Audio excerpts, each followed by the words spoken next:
Procedure turn entries and holds are one of the most confusing aspects of an instrument approach. Here, we're navigating direct to UPDIS, an initial approach fix, on the RNAV to runway 17 in Augusta, Maine. We're flying inbound from the feeder fix from the Yost intersection. We're going to look at a few scenarios for doing the course reversal depicted at UPDIS with the hold in lieu of procedure turn.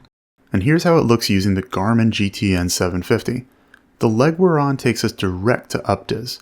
There's nothing preventing us from doing the course reversal there. It's depicted on the moving map with a teardrop entry.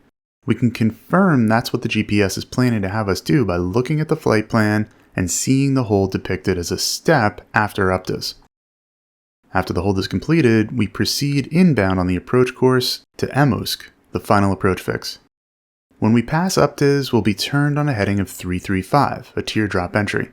The hold shows the legs as being 4 miles long. In a slow aircraft cruising at just 100 knots, that's quite a long leg.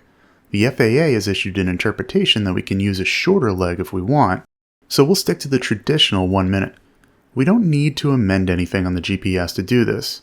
This leg will terminate and sequence to the next one when we get to UPDIS again, regardless of how or when we make the turn inbound. The guidance is simply showing us where the inbound course is. Notice how we're on the pink line on the moving map, but the needle is deflected left. The needle is showing the inbound course guidance. When we make the turn inbound, the needle moves towards center as we approach the inbound course. Now, Augusta is a non-towered airport. Sometimes an aircraft will land at a non-towered field and forget or delay canceling their IFR flight. ATC can't allow you to continue inbound IFR, so they may tell you to hold at UPDIS as published. If we tap suspend, the final approach goes from its plan of sequencing you to the final approach fix to creating the hold again. We'll cross UPDIS and be turned into the hold. Notice again how the needle stays deflected when we're on the outbound leg. It's not guiding us along the outbound leg, but showing us where the inbound leg is. When we turn in, that needle will once again move to center. We'll stay here until ATC clears us to continue on the approach, when we can tap on suspend. The next sequence is EMUSC, the final approach fix, and when we pass UPDIS, we're sequenced inbound to that. Let's see another scenario where this time we're coming towards UPDIS on a course of 134 degrees. We're not on a feeder route or any other published segment of the approach. Once again, unless cleared straight in, we need to do the course reversal at UPDIS. Coming from this direction, a direct entry would make the most sense, and that's depicted using the arrows on the racetrack pattern. We may want to just ask for a straight-in approach, precluding the need for a course reversal. If we get that, we go into our flight plan, select the hold at UPDIS, and tap to remove it. Eliminating the hold then just joins the UPDIS fix with EMUSC, the final approach fix, and will be sequenced directly onto the approach course into that.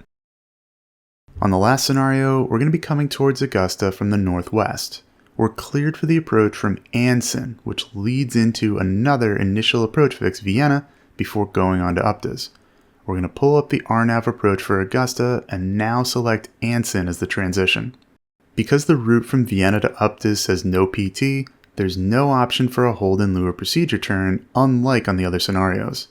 If ATC were to assign a hold here, we could suspend the approach as we did before, but the takeaway is that the GPS unit builds in the logic of the approach plate for if a procedure turn is the default thing to do or not. Flight Insight's Black Friday sale starts today. Get 20% off all of our courses and bundles, including the all-access bundle of all 8 of our courses. Individually, these courses would be over $1,300, but during Black Friday, get everything for life for just $464. Head over to the website linked here and in the description and use code TURKEY20 on checkout today.